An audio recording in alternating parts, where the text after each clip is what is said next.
Thank you, my sister, and good morning. Greetings to all of you. It's a great pleasure to be here this morning.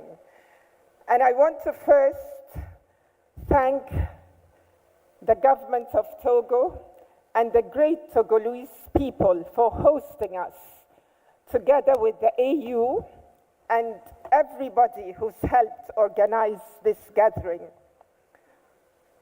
You know, whenever Africans gather together, something good happens.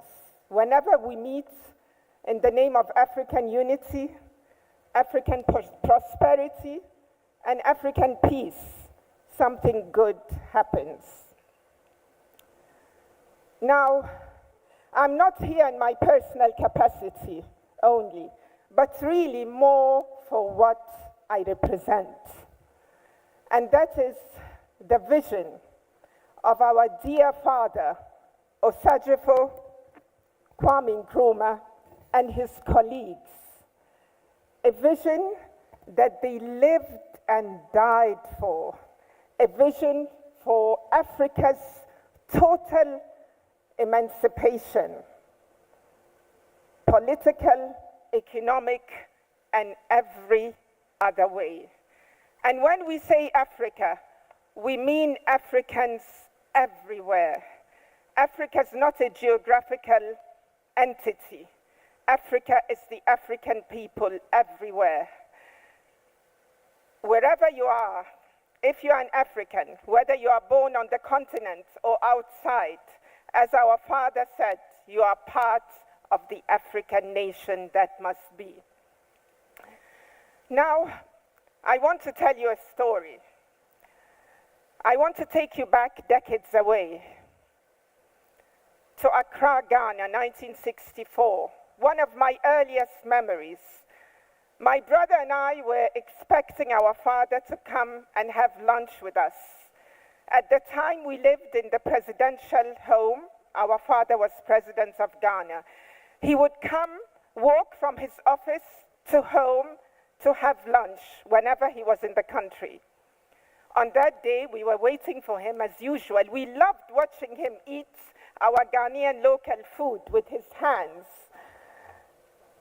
But that day, something different happened.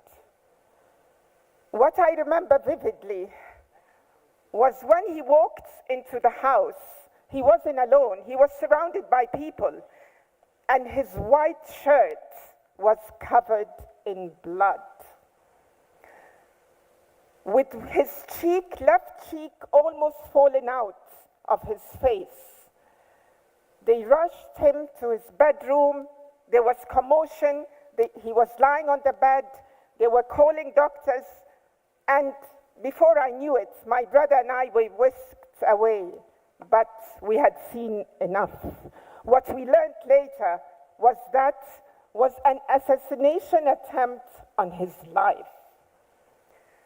What we were told is that as he walked from his office to the house, an assassin shot at him, dressed as a policeman, as a guard in the presidential home. He shot at him, he missed, but he caught his bodyguard, who died on the spot defending our father's life. In the assassin's confusion, our father ran to him and they had a scuffle. Our father pinned him to the ground, even though he was over 50. And the assassin was trying to get away, so he bit our father's cheek hard.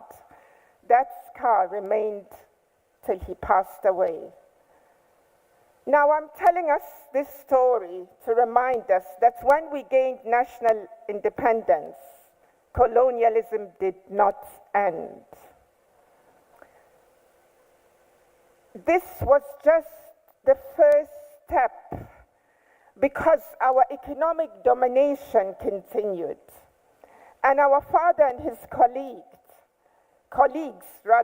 in their effort to try and come up with a solution to defeat our economic domination and marginalization, they decided that the best way for our economic survival is for Africa to be politically and economically united. Now, only 6 months before that fateful assassination attempt, and by the way, I learned that there were 7 other attempts on his life. It was just one of many. This was post-colonial Africa.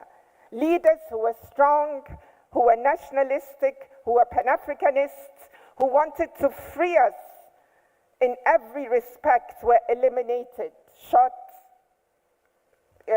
toppled, the government's toppled, just eliminated from the scene.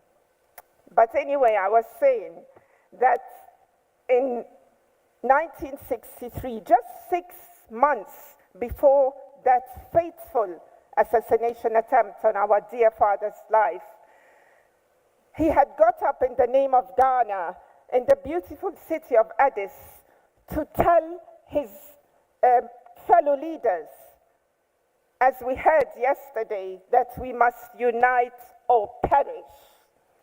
And he got up to outline these revolutionary ideas that for Africa, a united Africa to succeed, we must have